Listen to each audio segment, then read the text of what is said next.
Hello, and welcome to Mind Sherlock, where every story feels like a conversation over a warm cup of coffee. Today, I bring you a brand new Sherlock Holmes mystery, filled with twists, clues, and clever deductions. Make yourself comfortable, and let's unravel the case together. And if you'd like, leave a quick comment and tell me where you're joining from. It's always a pleasure to know where our little detective community is tuning in from. Now, let's get started. A biting wind rattled the windows of 221B Baker Street that autumn evening, and the incessant patter of rain lent an air of gloom to our sitting room. I was seated by the fire, seeking its warmth, while my friend, Mr. Sherlock Holmes, paced restlessly along the carpet. He had consumed scarcely any dinner, nor had he touched the newspaper that lay folded on the table. His gaze kept flickering toward the streaked window panes, as though anticipating a sight beyond the dimly lit street. I inquired if some pressing matter occupied his mind, but he merely shook his head and continued to pace, occasionally pressing his fingertips together in silent concentration. The atmosphere bore that charged quality I had come to recognize. Holmes was on the cusp of some intrigue, though he had yet to share its nature. Outside, the wind rose, howling like a warning to all who ventured out. He paused once more by the window, that tall, lean silhouette outlined by flickering gaslight from the street below. I ventured a quiet question, yet he only pressed his brow to the cold pane, scanning each figure hurrying through the storm.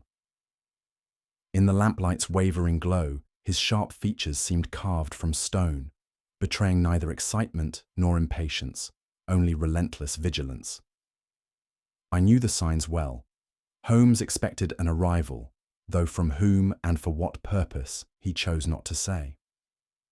My curiosity mounted as thunder rumbled overhead, punctuating the silence between us with ominous insistence. I waited in suspense. At length, Holmes turned away and seized his violin, cradling it as if it were a trusted confidant. Without a word, he drew the bow across the strings in a low, haunting melody that seemed to match the drumming rain. Yet just as the tune threatened to surge into something more stirring, he stopped abruptly. A single discordant note lingered in the air. He set the instrument aside with a sigh, as though resentful of its inability to soothe his very restless mind. I recognized that sigh. It boded ill for whoever was about to disturb our already unsettled evening. The clock neared midnight when a sudden rapping echoed down the corridor. Startled from my chair, I looked to Holmes. His expression betrayed no surprise whatsoever. He rose with swift purpose and made for the door, pausing just long enough to cast me a knowing glance. A moment later, the knock sounded again, louder this time, as though the visitor feared we might refuse entry. I hurried behind Holmes, my curiosity aflame. In my years of accompanying him, such late-night calls seldom heralded simple affairs.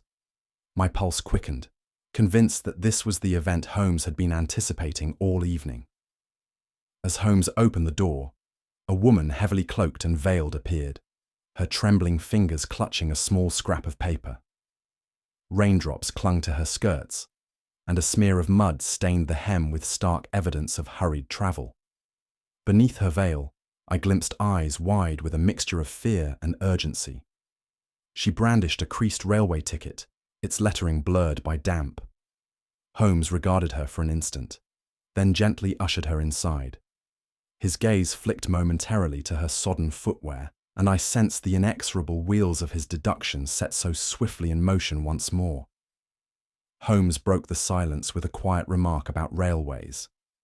"They have a knack for carrying not just passengers but secrets as well," he murmured. Though he gave me no further explanation, I sensed that this midnight visitor's ticket signified more than a mere missed train. I waited, heart pounding. She introduced herself as Miss Eleanor Marsh, her voice faltering at every syllable, as if each word cost her an immense effort. Despite the veil that concealed much of her expression, I could see tension etched in the set of her shoulders. With a hand that visibly shook, she produced a scrap of lace handkerchief to dab at her eyes. though no tears fell. At Holmes's gentle prompting, she haltingly described a predicament that seemed to weigh upon her like a millstone. Yet, at every important juncture, she stopped short, leaving her sentences half-formed or entirely unfinished. I exchanged a glance with Holmes, who remained impassive, only the slightest narrowing of his gaze betraying his intense scrutiny. Miss Marsh paused, her chest rising and falling unevenly, as though she braced herself for some dire consequence. Without further encouragement, she began again, her words still painfully uncertain. Her hesitation was palpable. At last, in halting phrases, Miss Marsh explained that her fiancé, one Mr. Alistair Keene, had intended to travel from a small station outside London to Paddington. She spoke of their plan to meet upon his arrival, a reunion she expected would settle certain doubts that had gnawed at her mind. Yet, when the train finally steamed in, there was no trace of Mr. Keene.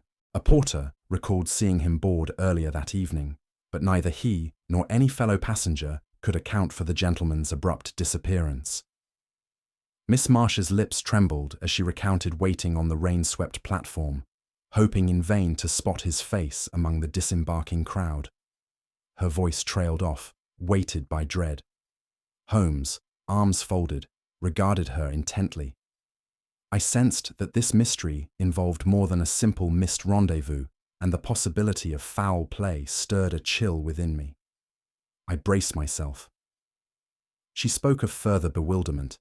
A railway official attested that Mr. Keene had been observed within the compartment when the train left the penultimate stop. Yet, upon reaching Paddington, the very window nearest his seat was found securely fastened from inside. No passenger admitted having noticed anything amiss, nor had anyone witnessed him disembark along the way. The idea that he might have slipped out through the window seemed impossible, for it was locked, and the corridor beyond offered no escape. Miss Marsh's voice quavered as she recalled the porter's perplexity at discovering no footprints, no visible sign of forced entry or exit.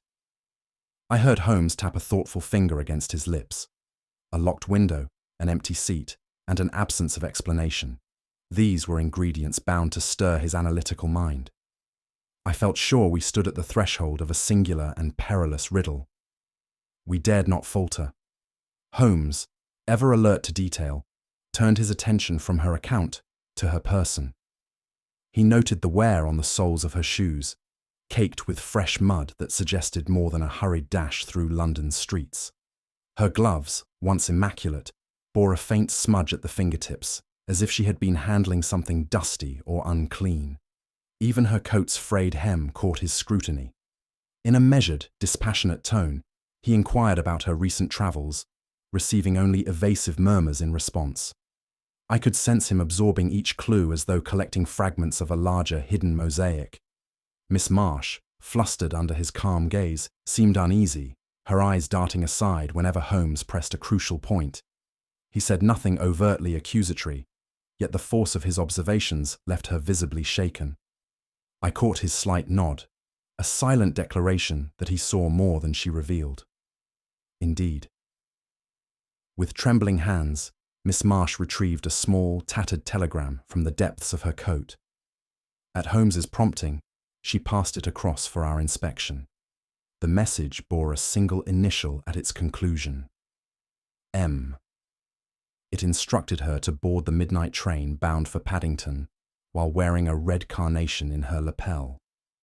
Though she would not meet our gazes, she admitted that she complied exactly, believing it imperative to fulfill these cryptic instructions. Then, her voice trailing to a whisper, she drew out the wilted carnation itself, its petals bruised and darkening around the edges. I saw Holmes tilt his head in quiet recognition of something unspoken. He raised an eyebrow at me, a silent hint that we tread upon a labyrinth of hidden motives. Miss Marsh's confession shed only partial light, for the telegram gave no further clue as to why she should comply or else. Holmes accepted the battered blossom, examining it with the studious care of a botanist, although we both knew his interest lay more in the manner of its damage.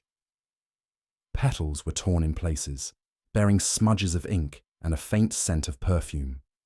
He remarked, in his cool, measured tone, that such bruising was no mere mishap. Miss Marsh flushed at his words, as though recalling a moment of uncontrollable panic that caused her to grip the flower too tightly.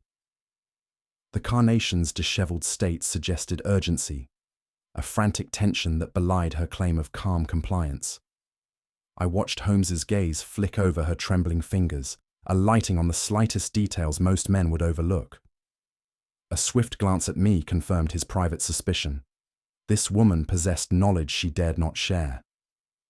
As the rain subsided outside, the hush in our sitting room became charged with unspoken possibilities. Holmes pressed on. Holmes rested the crushed carnation on the table and inquired pointedly about the telegram's author. Miss Marsh stiffened, her gaze darting to the fireplace as though it might conceal her secrets. In a clipped, hesitant manner, she admitted she possessed no address for this mysterious M, nor any definite notion of his identity. Holmes picked up the telegram again, studying the ink's fading quality and the distinct creases. He observed that it had been folded and refolded multiple times, suggesting a reluctance to part with its contents or a hidden message between the lines. She offered no contradiction. I sensed her desperation to speak freely, yet some private oath, or perhaps fear, kept her lips sealed. Holmes, unperturbed, seemed to welcome the puzzle. Leaning back, he remarked softly that the mind behind that telegram was either extraordinarily cautious or perilously bold, leaving Miss Marsh visibly shaken. In that silence, questions only multiplied. I ventured a gentle question, hoping to coax more clarity from Miss Marsh, but Holmes silenced me with a subtle shake of his head. He regarded her with a mixture of detachment and keen interest, then murmured that this affair, already murky, seemed to harbour a host of secret agendas. Turning to me, he said, in that wry tone of his, that there were too many tellers of half-truths in this case, and the story we needed most was yet unspoken. At this, Miss Marsh's composure frayed anew, and I feared she might flee our rooms altogether. Yet she remained, bound perhaps by necessity. Holmes's eyes glinted with that fierce light I had seen countless times, an unrelenting drive to unravel what others shroud in darkness. Outside, a solitary carriage rattled by, and I felt that the shadows within our modest sitting room had suddenly grown deeper. The stage was set. Holmes wasted no time in gleaning more from Miss Marsh regarding her missing fiancé. A few pointed questions established his name. Alistair Keene, a modest clerk by trade, employed until recently at a small import firm near the Thames. That in itself might not have aroused suspicion, but Miss Marsh spoke of a curious change in his circumstances. She recalled that Keene, once perpetually short of coin, had begun to dress in finer suits and dine at establishments above his means. When pressed for details, she admitted that his sudden flush of funds seemed unrelated to any promotion at work. Holmes, with his usual cool efficiency, noted each detail in silence. I found myself recalling many previous investigations, wherein an unexpected fortune formed the root of considerable intrigue. This keen fellow, it seemed, had done nothing to dispel the whispered rumours surrounding him. Miss Marsh, though anxious, seemed genuinely in the dark as to the source of his newfound affluence. Holmes's keen eyes glittered at every mention of unexplained wealth. I recognised that telltale spark in him, the sign that we stood upon the threshold of an unravelling puzzle. The name Alistair Keene would soon become central to our inquiries. Beneath the flicker of a single lamp, Holmes methodically compiled every shred of data Miss Marsh could offer. I, for my part, reflected on the strangeness of this dramatic shift in Keene's finances. How frequently we had encountered similar stories. An unremarkable employee suddenly possessed of means beyond all comprehension. Indeed, such boons rarely sprang from honest labour alone. Holmes concurred with my musings, remarking that when wealth arrives unannounced, it often hides a darker origin. With his fingers drumming lightly on the tabletop, he observed that Mr. Keene had shown no particular aptitude beyond typical clerical duties. "One does not become a millionaire overnight through ledger work," he quipped, glancing at me with raised brow. I could not help but sense the gravity of that understated irony. Where had Keane secured his fortune, and at what cost? The question demanded an answer. My friend intended to find it swiftly. Early the following morning, Holmes insisted we trace Keane's movements by interviewing the railway staff. Miss Marsh, though reluctant, accompanied us to the station where Keane was last seen. We encountered a conductor who recalled a tall, uneasy figure pacing the platform before departure. "He seemed nervous, sir," the man reported, pulling at his cap. "Kept glancing over his shoulder, as if someone might be following." Another porter confirmed these observations, adding that Keane boarded the train only after several false starts, as though torn by indecision. Holmes, notebook in hand, made short, precise jottings while directing Keane questions. Had Keane spoken to anyone? Did he carry luggage? Each detail might prove vital. My own curiosity soared. It was one thing for a man to hide sudden wealth, yet quite another to be so transparently distressed. The staff remembered his face well, describing a pale complexion and trembling hands. Nothing else, however, stood out. Holmes nodded thoughtfully at each account, his brow furrowed in concentration. I knew that behind his composed exterior, he was mapping out a chain of logic. If Alistair Keane feared pursuit, then someone must have been on his trail. Our task was to identify that pursuer. Holmes dispatched a telegram to the railway offices, requesting the official passenger list for the night of Keane's disappearance. Late that afternoon, we received confirmation that Keane had reserved a seat in the second-class compartment. Curiously, his immediate neighbour was listed simply as a foreign gentleman, with no recorded name or address. Worse yet, the records stated this enigmatic figure disembarked before the train reached its final stop. Intrigued by the notion of a phantom traveller, Holmes wasted no time collating further evidence. He questioned the staff about this nameless passenger, but found only vague descriptions of a dark coat, a curt manner, and a brisk departure. "You see, Watson," he mused, "we have a vanishing clerk and a taciturn seatmate who likewise disappears. Coincidence is seldom so convenient." I agreed that we faced a puzzle with multiple layers, and Holmes's mild smile told me he relished such complexity. If the stranger had indeed left the train early, he must have known something about Keane's anxious state. There was no denying that this seatmate, whoever he truly was, might hold the key to Alistair Keane's fate. My friend vowed we would soon unearth that secret. I felt an unspoken tension. Holmes, unsatisfied with the mere mention of a locked window from Miss Marsh's earlier testimony, insisted we examine the relevant carriage for ourselves. With a reluctant stationmaster as our guide, we arrived at the very train that had borne Mr. Keane and his silent neighbour. The window in question was of a design so secure, latched firmly from within, making it truly impossible for an outside hand to operate. Even the stationmaster, somewhat perplexed, confirmed there had been no sign of tampering. Holmes traced the frame with careful fingers, pausing to note faint scratches near the latch. These marks hinted that someone had tested the window's strength from the inside. "No man of normal constitution could slip through here without forcing it wide," he said, giving me a pointed look. I could shrug, for the puzzle deepened with each new discovery. If Mr. Keane had vanished mid-journey, how could he have done so without that window showing any signs of damage? And if the foreign gentleman had left earlier, who, if anyone, had assisted in Keane's disappearance?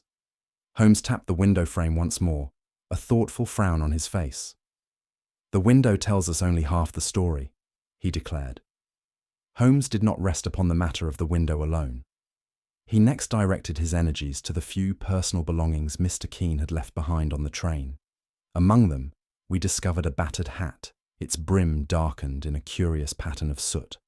While I found nothing unusual in an article so easily sullied by city grime, Holmes examined it as though it were the Rosetta Stone. With a look of satisfaction, he pointed out distinct streaks that rose from the underside. This curious detail, he explained, suggested that Keane had positioned himself in an unorthodox manner relative to the engine's exhaust. I stood bewildered until Holmes concluded that Keane had clung outside the carriage window for a portion of the journey. "A desperate feat," Holmes remarked, arching an eyebrow at my astonishment, but perhaps the only way to avoid detection, if he believed himself, followed. My mind reeled at the notion. A man, balancing on the narrow ledge, with steam and smoke billowing around him. Such a reckless act bespoke genuine fear. I pressed Holmes for further explanation, but he simply tapped the brim of the hat, content to let my imagination fill the gaps in horror. Yet the notion of an unknown foreigner still loomed over our inquiries. Having gleaned that the man disembarked before the final station, Holmes began to question whether this passenger was truly foreign at all.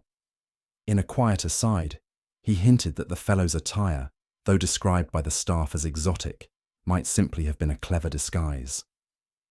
"England harbours many souls who prefer to cloak their identities," Holmes observed, "particularly when involved in suspicious dealings." He turned my attention to how no accent had been recorded, and how the station staff's recollections varied wildly in describing the man's facial features. To Holmes, these inconsistencies were telling. Though he offered no formal pronouncement just yet, I sensed that my friend believed this stranger to be an Englishman with a motive far closer to home than idle curiosity. My own suspicions grew, for the puzzle still showed no sign of simplifying. Holmes spent the next several hours poring over every scrap of information gleaned thus far. He compiled the accounts of the station staff, Miss Marsh's incomplete statements, and the oddities surrounding Keane's baffling disappearance. At intervals, he tapped a pencil against his teeth in silent deliberation, as though anticipating a moment of revelation that refused to materialize. At last, he spoke. "Watson, we are not merely chasing a man who vanishes. We are studying a man who orchestrated his own flight. Mark my words, Alistair Keane is not simply running from danger, he is also luring someone in." He then detailed more fully how Keane's hurried manner, combined with that elaborate ruse of clinging to the carriage, suggested a deliberate scheme rather than simple panic. His words unsettled me. If Keane possessed both the cunning and the desperation to stage such a vanishing act, what exactly did he hope to gain? Holmes remarked that in many games, a key tactic is to feign vulnerability, coaxing one's adversary to reveal themselves. Yet we still lacked a clear picture of who that adversary might be. As the day drew on, I sensed the invisible threads binding us to Alistair Keane were only tightening. Holmes delved into the deeper strata of Alistair Keane's history with a relentless thoroughness. By morning, he had uncovered records linking our elusive clerk to one Harold Barrington, a financier whose name had become synonymous with scandal before his untimely demise. Though details were scarce, it seemed Barrington had been investigated for embezzlement, his once respectable business collapsing beneath the weight of damning accusations. Certain official inquiries were never concluded, however, owing to his sudden death in a carriage accident some months earlier. In hushed tones, Holmes laid out the trail of half-rumours and unconfirmed reports. Keane, it appeared, had served Barrington as a trusted subordinate, handling accounts whose very existence the authorities had yet to verify. Unsettlingly, those same accounts were believed to conceal large sums and incriminating correspondences. Even after Barrington's passing, crucial ledgers and documents remained missing, their fate unknown. Holmes observed that Keane, once no more than a footnote in Barrington's affairs, might have possessed vital knowledge of those missing records. "A man does not simply vanish without reason," he said, tapping his slender fingers upon the table. "If Keane knows where those papers lie, we have found the motive behind his sudden prosperity and his danger." Holmes next outlined his belief that these vanished papers held the key to understanding Keane's fortunes. According to rumours, Barrington's unscrupulous dealings had been meticulously recorded in a ledger filled with secret transactions. If Keane seized those records, he could wield them as potent leverage, a temptation few could resist. One can imagine the sum certain parties might pay to keep such revelations suppressed. "It is the most dangerous kind of knowledge," Holmes remarked with characteristic calm. A man may weather scandal, but a ledger detailing every detail of his thefts can ruin entire reputations. Had Mr. Keene fallen into possession of those figures, it would explain both his sudden wealth and his justified apprehension. I, in turn, wondered aloud. If Keene possessed blackmail material, was he threatened by rivals seeking to secure or destroy it? Holmes inclined his head in agreement, adding that Miss Marsh's anxious secrecy may well stem from a fear that greater powers were at play. We find ourselves, Watson, in a tangle of vanished documents and silent conspirators, he mused. Let us hope we can follow these threads before they become our noose. With that, he busied himself preparing further inquiries with admirable efficiency. Our next lead emerged when Holmes recounted fresh details gleaned from the staff who had glimpsed Keene's mysterious seatmate. Far from being truly foreign, the man was heard to pronounce certain words in a distinctly English fashion, despite dressing in an exotic style and keeping his collar turned up. More telling still was the discovery that his boots bore a maker's mark from a reputable London shoemaker. That alone, Holmes declared, warrants our doubt of this so-called foreigner. Disguises are easy enough to don, but they are rarely complete. The slightest oversight, a phrase uttered incorrectly, a boot not matched to the professed nationality, can reveal the truth. I recalled how the station employees had offered inconsistent accounts of his accent, leaving an impression that he was neither wholly English nor convincingly otherwise. Yet no one had dared press him with questions. Holmes, suspecting this man to be an investigator of sorts, now proposed that he was sent to intercept Keene, or the damning ledger he carried. Whether he acts for the law or for some private party eager to shield Barrington's name remains unclear, he observed. But one thing is certain. We must trace those English shoes before they vanish entirely. By midday, Holmes had pursued a new line of inquiry involving the late financier's widow, a formidable woman known for guarding her husband's legacy with iron determination. Rumour suggested that she, more than any other, stood to suffer from the disclosure of Barrington's hidden dealings. Imagine, Holmes said thoughtfully, the lengths to which a bereaved wife might go if the scandal would tarnish all she clings to. Indeed, Holmes found evidence that she had quietly employed private agents in the months following Barrington's demise, ostensibly to recover or destroy any incriminating records. The so-called foreign gentleman, he reasoned, might be one such agent.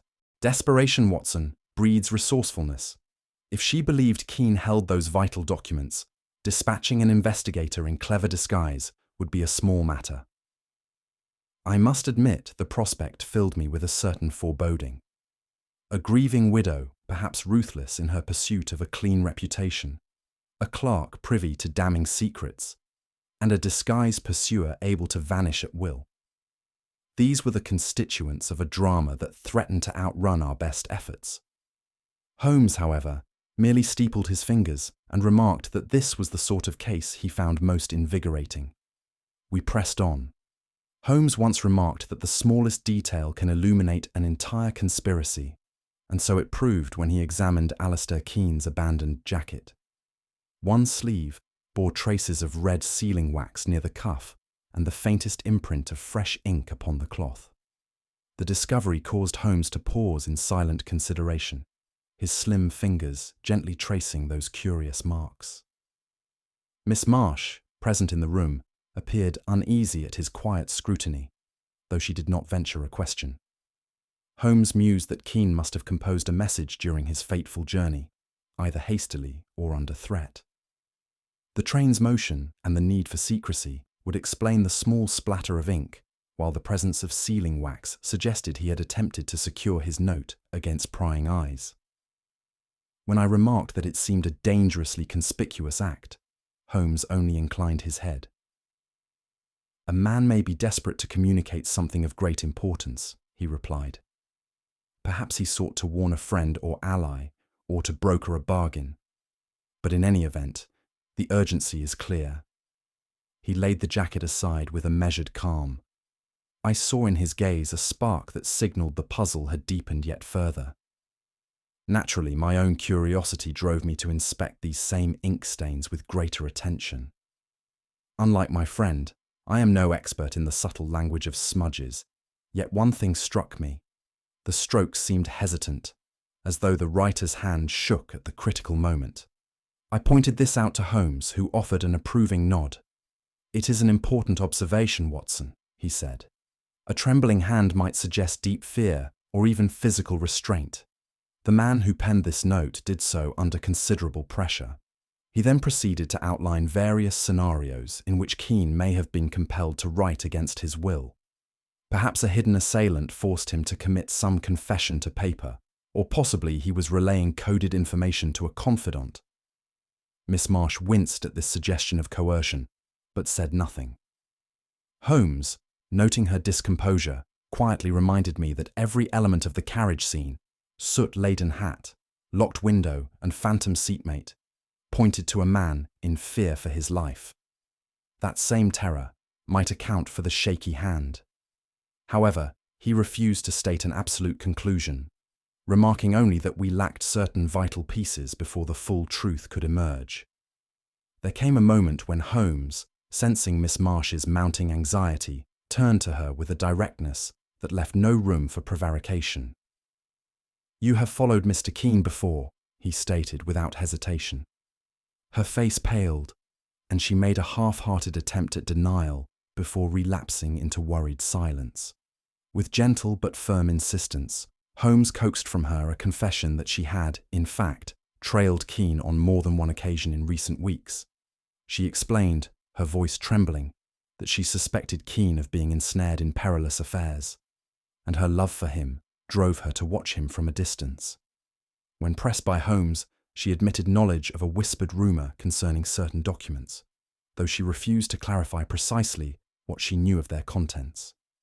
She claimed merely to be seeking his safety, hoping to intercept any misfortune that might befall him. I regarded her in astonishment, recalling the diffident young woman who had stood before us earlier, apparently too frightened to disclose half of what she knew. Holmes thanked her with a curt nod, though the expression in his eyes suggested he recognized that even now she held more secrets locked behind her trembling lips. Holmes then broached a still bolder conjecture, that Miss Marsh had, on the night of Keane's disappearance, boarded the midnight train in disguise herself. The idea startled me, but Holmes presented his reasoning with methodical precision. He recounted how a figure clad in dark garments was observed entering a rear carriage shortly before departure, only to vanish into the corridor without a trace. Miss Marsh's shoes, still faintly stained with mud from a remote station, corroborated a journey far longer than she had admitted. Pale-faced, she attempted to protest, but Holmes silenced her gently. "Denial will serve little purpose," he observed, "for the evidence of your own attire betrays you. You feared for Mr. Keane's safety and thus resolved to keep watch, though you would not confront him directly." A single tear glistened on her cheek, though she held her composure with unexpected resolve. She confessed haltingly that she had indeed taken a seat 2 carriages away, hoping to observe Keane from afar. However, the instant she glimpsed him speaking in hushed tones with that so-called foreign gentleman, her courage faltered, and she retreated to a hidden corner. Thus, she claimed, she knew nothing more of his abrupt departure. Holmes said nothing in response, yet I saw the puzzle pieces shifting in his mind. When Miss Marsh finally fell silent, Holmes collected his thoughts in that measured way of his, tapping one finger against his chin. Keane's secret writing on the train, the suspicious seatmate, and Miss Marsh's own clandestine presence suggested a tangle of motives and deceptions far from resolved.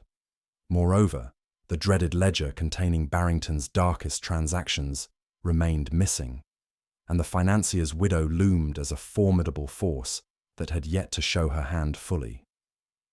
"Watson," he began, "we stand at a turning point. We know Keane possesses information that threatens powerful interests. We suspect an agent hired by the widow has intervened, and we have learned that Miss Marsh is no mere bystander." He paused to regard her gently, then continued.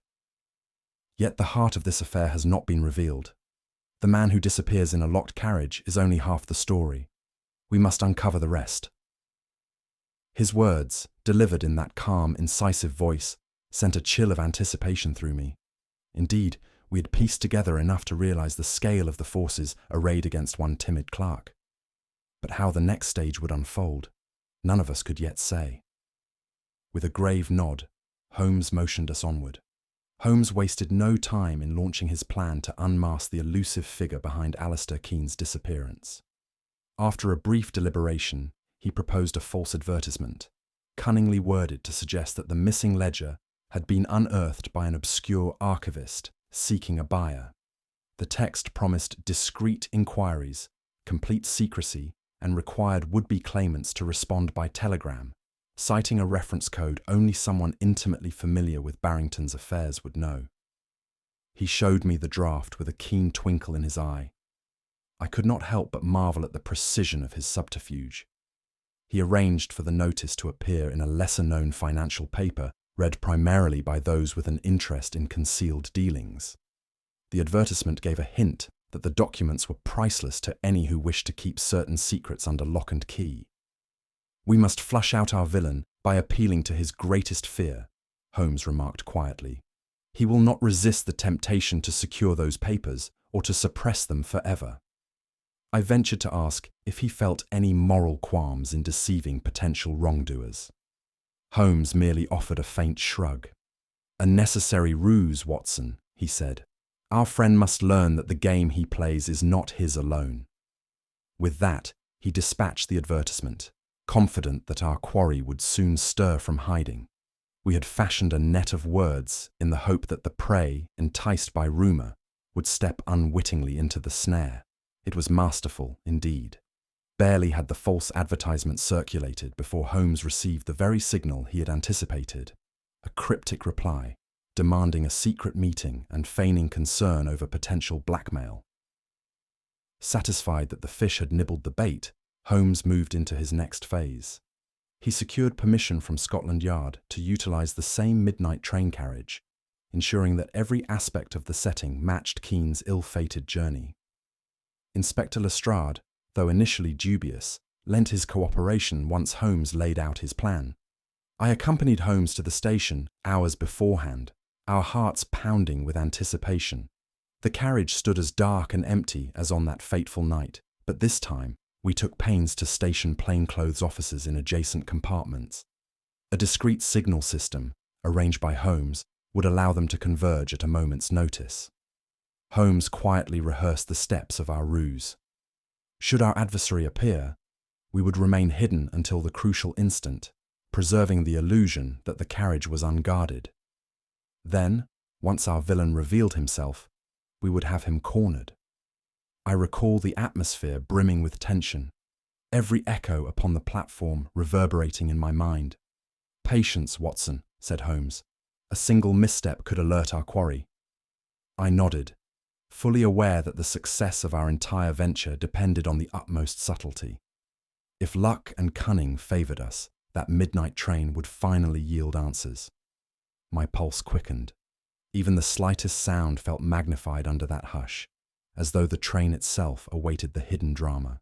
A few minutes before the appointed departure, a figure emerged from the swirling gloom upon the platform. Holmes, concealed behind the carriage door, caught sight of the man first.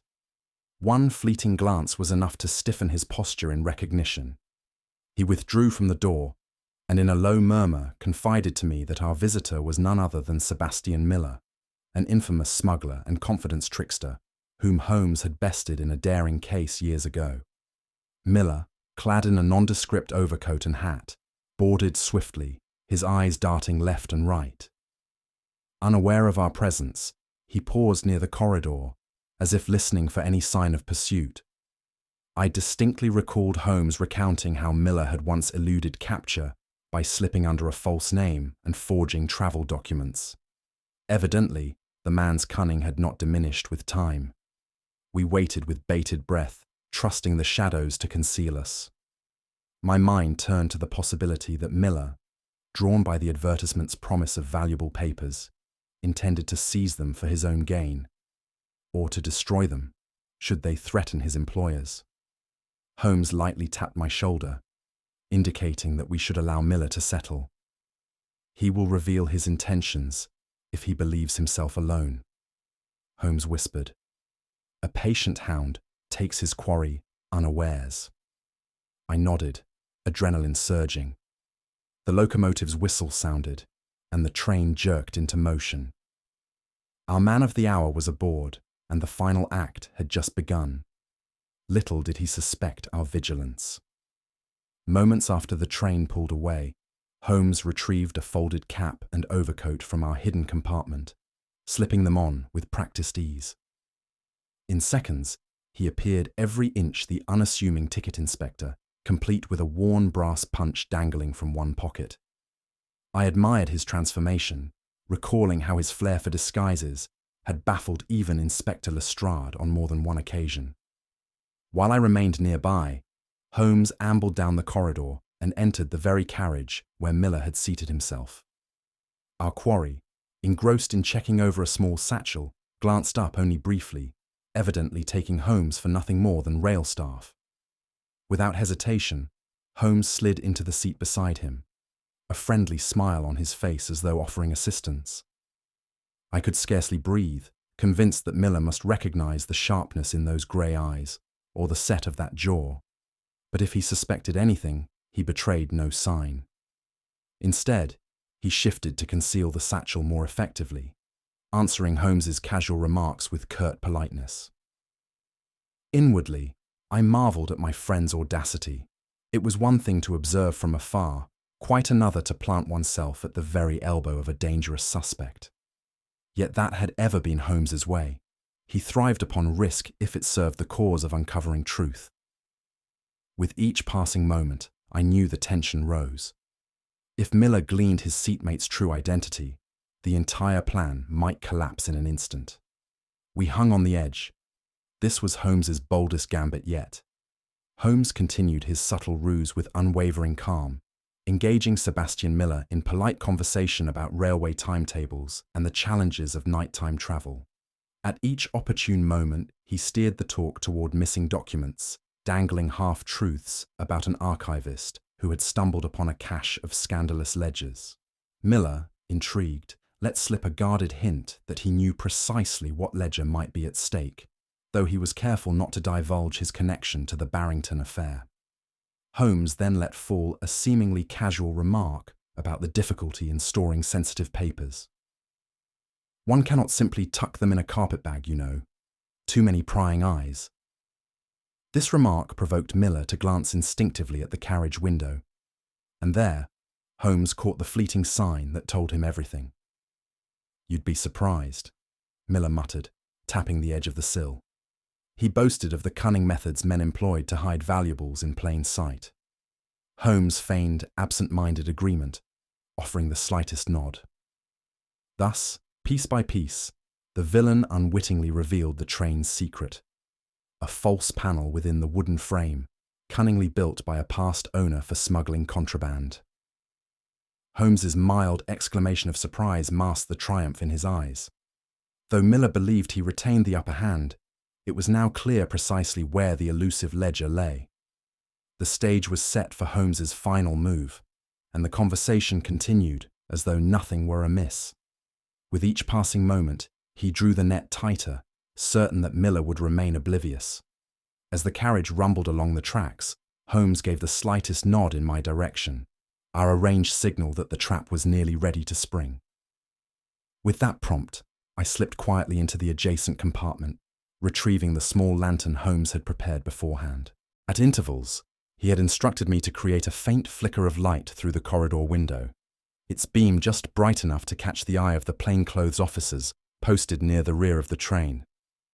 Miller, still believing Holmes to be a harmless ticket inspector, continued discussing cunning hiding places for precious artifacts. Unaware that his every gesture had been noted, he spoke more freely, occasionally glancing back at the window panel he had unwittingly revealed. Holmes maintained his air of genial interest, making idle chatter about ticket routes and late-night schedules. Outside, the countryside lay dark, but the sparkle of the lantern would be enough to alert our allies.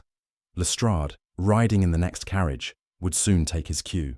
At the precise moment Holmes judged best, I waved the lantern thrice, each flicker a silent summons. The die was cast, and the stage was fully set for the coming confrontation. Our quarry remained engrossed, oblivious to the watchers closing in around him. Note Holmes's subtle satisfaction as the plan drew toward its climax. Any moment now, the final move would occur. My heart pounded in time with the wheels, counting down to the instant of revelation. Suddenly, the train jolted over a section of uneven track, and Miller seized the moment to rummage within his satchel. His guarded expression shifted into a triumphal smirk as he withdrew a slender revolver, leveling it beneath the seat where none could readily see. Holmes, feigning mild alarm, slowly raised his hands in a gesture of surrender. That was when the slightest change in his expression caused Miller to pause. "Good heavens," Miller muttered, peering more closely at Holmes's features. A flicker of recognition flashed across his eyes. Holmes granted him a faint, knowing smile. Confusion gave way to horror as the truth dawned. This unassuming ticket inspector was none other than the great detective who had once undone his best-laid plans. "You again," Miller hissed, voice trembling with fury. His hand quivered on the weapon. Holmes, for his part, regarded him with a piercing calm that spoke volumes. "Your attempt at subterfuge was not without merit," Holmes said quietly, "but it ends here." Miller glanced around, aware the carriage offered no easy escape. His triumph had vanished, replaced by the chilling realization of his peril. The gun in his grip no longer guaranteed safety. Outside, the distant rumble of footsteps indicated that Lestrade and his men approached. Desperate, Miller glanced toward the window, weighed his chances, and wavered in indecision. In that tense instant, his illusions of victory crumbled, for the mask had been torn away. Recognition came at a steep price, and ruin stood at his elbow. In a desperate bid for freedom, Miller sprang from his seat with alarming speed, pushing Holmes aside and lunging toward the corridor. The train rattled on, swaying as it raced through the darkness. I rushed forward, but he spun around, brandishing the revolver in a wild arc. Holmes, regaining balance, cautioned me to stay back with a single raised hand. We could hear Lestrade's men charging down the aisle, their boots pounding a grim rhythm. Trapped between approaching officers and the unwavering gaze of Sherlock Holmes, Miller bared his teeth in open panic. With a sudden cry, he flung open the compartment door leading to the narrow external walkway. "I'll see you in hell first," he snarled, voice nearly lost amid the clamour of wind and steel. Without a backward glance, he hurled himself off the train, vanishing into the roiling blackness beyond. My heart lurched. For an instant, we stood paralysed, the echo of that reckless leap ringing in our ears.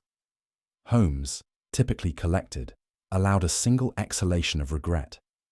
He then turned to Lestrade, who had reached us, and said simply, "He has chosen his path. There should be men waiting at the next station." In that one savage moment, the man called Sebastian Miller gambled everything on a furious escape. The night alone would judge his fate. We recognized that his bravado might well seal his doom, for the train rushed onward through darkness and tracks. Holmes offered no comment, for the outcome was apparent. While Lestrade's men conducted a swift search for any sign of Miller's fate, Holmes directed me to the compartment where he had deduced the missing papers lay hidden. With precise movements, he removed a portion of the wooden window frame, revealing a cunningly concealed panel. Inside rested a slim, leather-bound ledger, its pages faintly yellowed and covered in cramped, meticulous writing. My breath caught. To think that Alistair Keene, so unassuming in aspect, had orchestrated his entire disappearance around preserving this ledger. Holmes regarded the find with his characteristic detachment, merely commenting that its contents likely encompassed secrets worth fortunes. Lestrade returned, nodding grimly in confirmation that Miller had not been found alive between the rails. Holmes passed him the ledger, instructing him to guard it carefully. A single sheet of paper slipped free, disclosing figures that spoke of bribes and elaborate embezzlement. With that simple unveiling, we understood how one clerk had unwittingly set a complex chain of events into motion, leading us to this victory. Although the final whereabouts of Alistair Keene remained unknown, the ledger proved the truth of his gambit. Holmes carefully replaced the panel, remarking that sometimes the simplest hiding places are the most effective. With the ledger in safe hands and the train rolling steadily into the next station, Holmes declared the immediate crisis resolved. I, however, could not quell the lingering questions swirling in my mind: the fate of Keene, the role of Miss Marsh. Holmes offered little comment. He simply gathered his notes, stepping from the carriage with an air of calm finality. Lestrade inquired if Holmes would require further assistance in tracing the missing clerk, but Holmes shook his head. "I suspect," he said, "that Mr. Keene will present himself once he believes the threat has passed." His voice was mild, yet the look in his eyes hinted at deeper reflections. While we awaited a hansom cab, Holmes seemed lost in silent thought, studying the thin plume of smoke that curled from the engine's stack. Something in his posture made me wonder if his mind already roamed far beyond this station, anticipating another riddle yet to emerge. He turned and said quietly, "Come, Watson, our business here is done." That remark contained no trace of triumph, no flourish of pride, merely the detached acceptance of a mind forever seeking the next puzzle. As we departed, I could not help reflecting on the case just concluded. Though the main danger had been dispelled, I suspected that shadows still lingered behind the vanishings, the ledger, and the too quiet figure of Miss Marsh. In Holmes's measured silence, I discerned that even the greatest detective sometimes leaves a corner of the story unwritten. At last we found ourselves back at 221B Baker Street, with the day's tumult behind us. The streets outside shimmered with a lingering fog, while the comforting glow of lamplight revealed the familiarity of our quarters. Holmes tossed his coat aside, settling into his armchair with a silent breath that spoke of both triumph and weariness. I kindled the fire, welcoming the gentle warmth that replaced the chill of the railway. As the flames danced on the hearth, I noticed Holmes's expression was not that of unalloyed satisfaction. Rather, he seemed pensive, as though the threads of the case still tugged at his mind. "Watson," he murmured at last, "did you observe how meticulously Mr. Keene planned every detail of his disappearance? One might admire his ingenuity." I nodded, recalling the elaborate ruse of the missing carriage window, the hat stained with soot, and the cunning arrangement of that hidden ledger. Yet beneath Holmes's calm tone, I sensed a deeper revelation was imminent. Outside, the fog pressed against the window panes, as though it, too, yearned for the truth. Holmes steepled his fingers, regarding me with that intensity. "Perhaps," he said, "it is time we dissected the greater web at hand." Holmes invited me to sit, then began his explanation with the measured composure I had come to admire. He reminded me of the puzzle's initial spark, Alistair Keene's uncanny vanishing act. Yet that sleight of hand, he asserted, was but an entrance into a far grander stage. He cited the missing ledger, rumoured to expose secrets within the late Barrington's financial empire.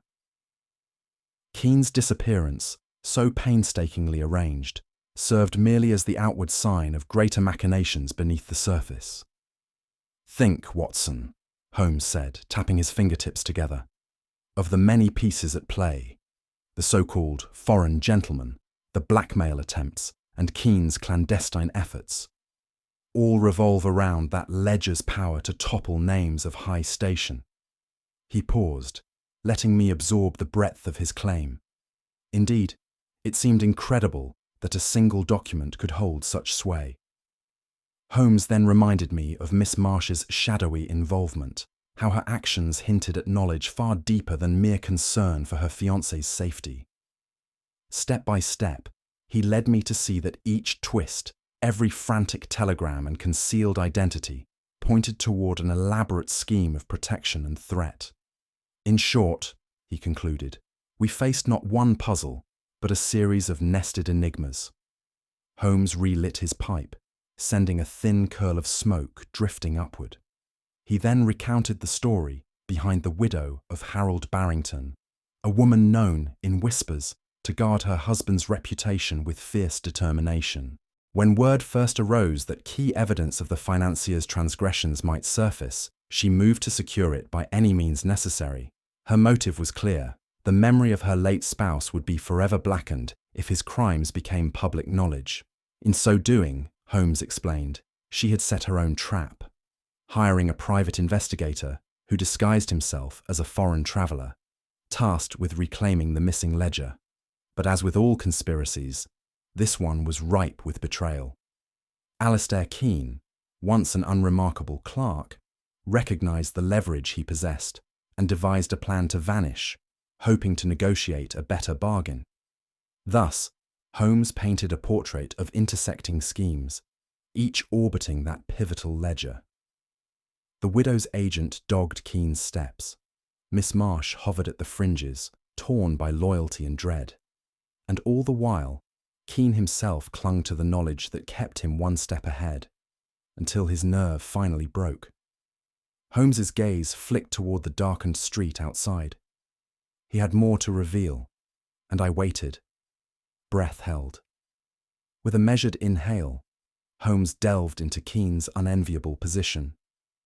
The unfortunate clerk, though hardly innocent, had been pressed into duplicity from all sides. Barrington's widow had uncovered some inkling of his involvement, forcing him to yield the incriminating papers, or face dire consequences.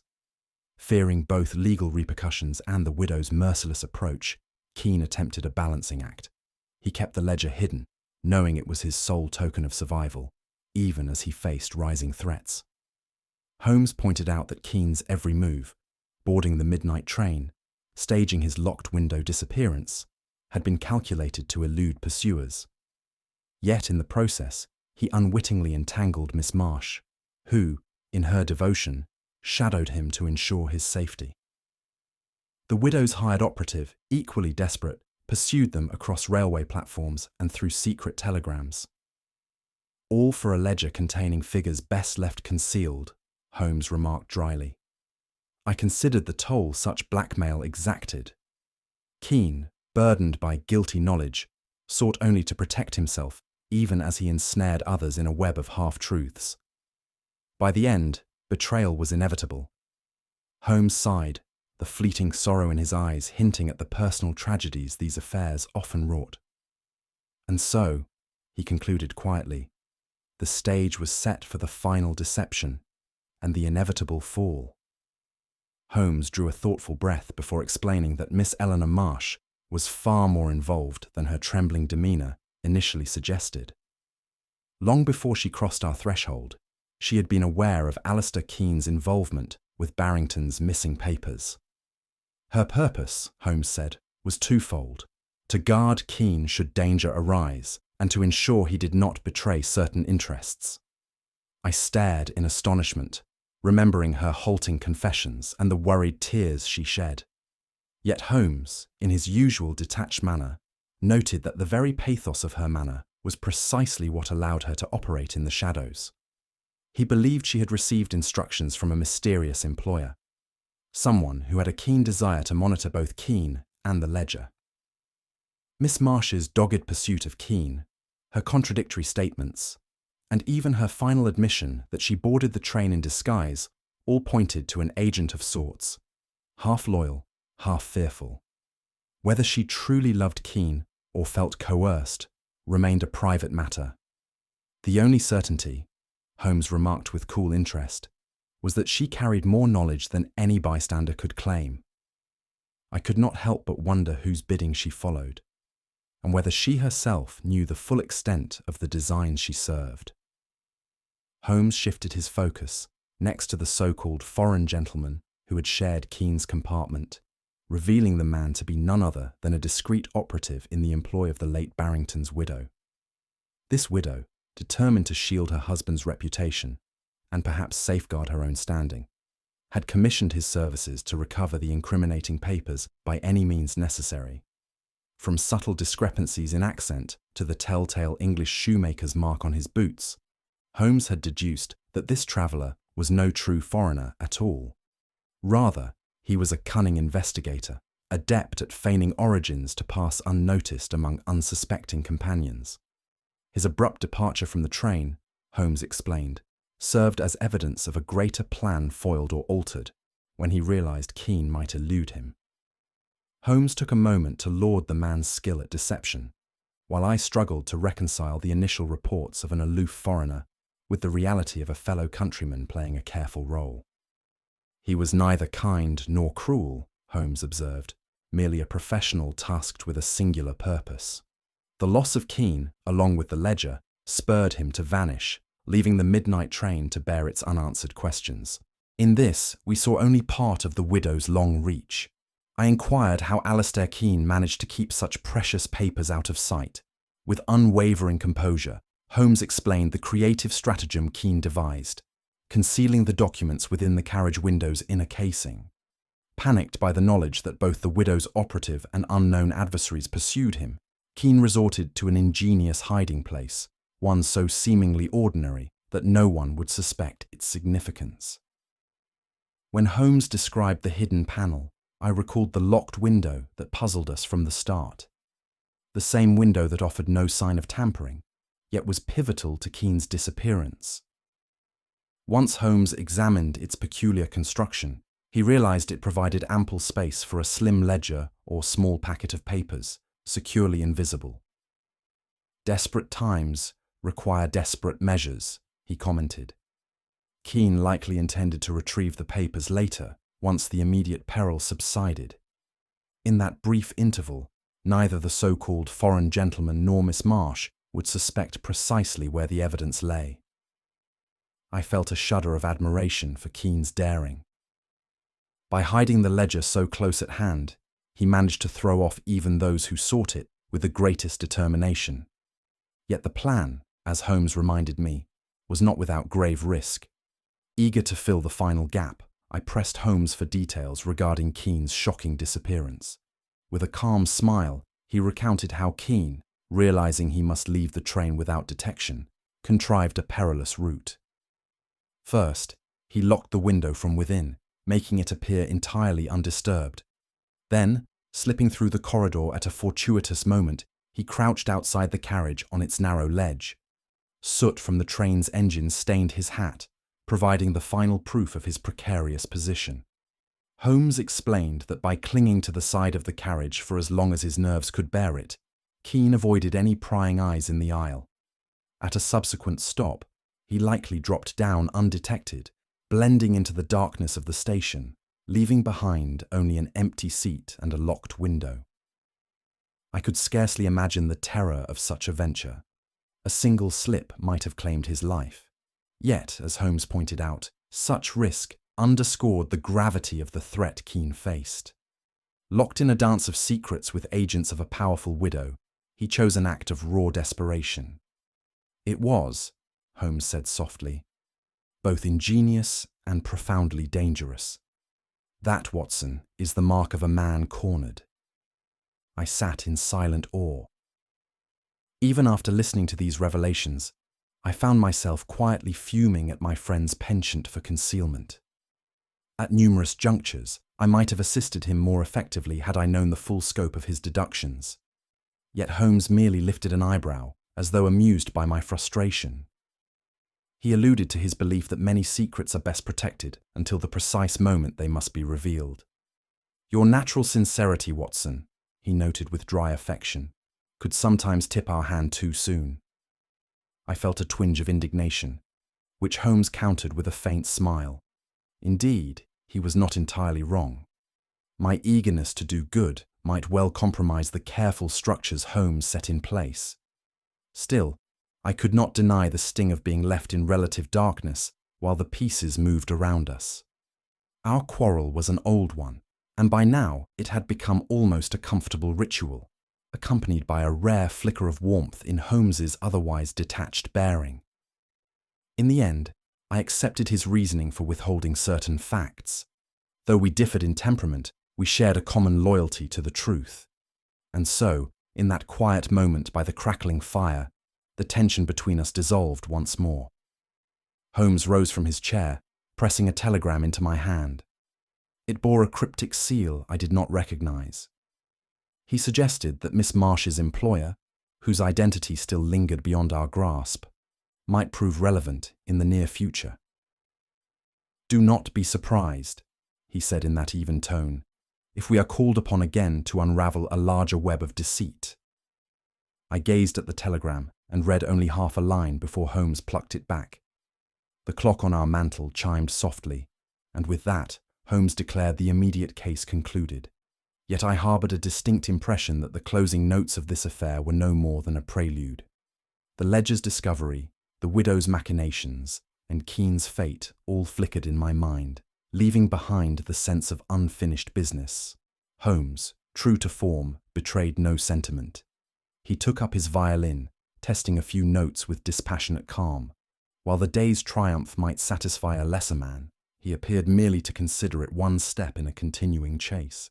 As for me, I glanced at the curling wisps of smoke from the fireplace and silently acknowledged that our journey was far from over.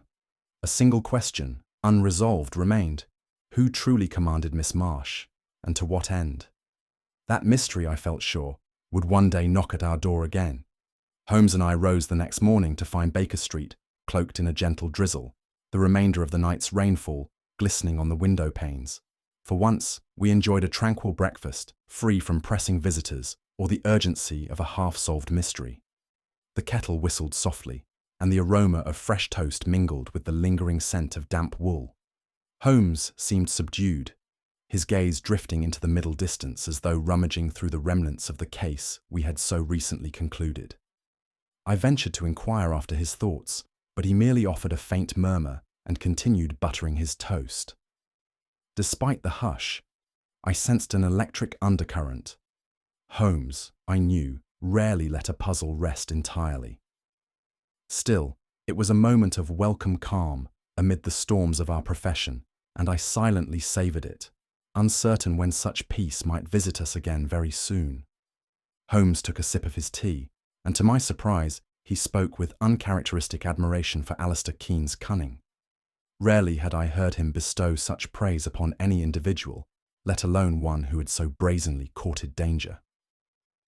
He navigated his predicament as well as could be expected, Holmes conceded, a faint glimmer of approval in his eyes. I nearly dropped my toast at the mild tribute. Holmes's standards for cleverness were notoriously high. Pausing, he elaborated that Keen's locked window ruse displayed genuine insight into human psychology, anticipating that pursuers might look everywhere but the most obvious place. For a moment, Holmes mused about how adversity sharpens certain minds, forging unremarkable men into masters of improvisation.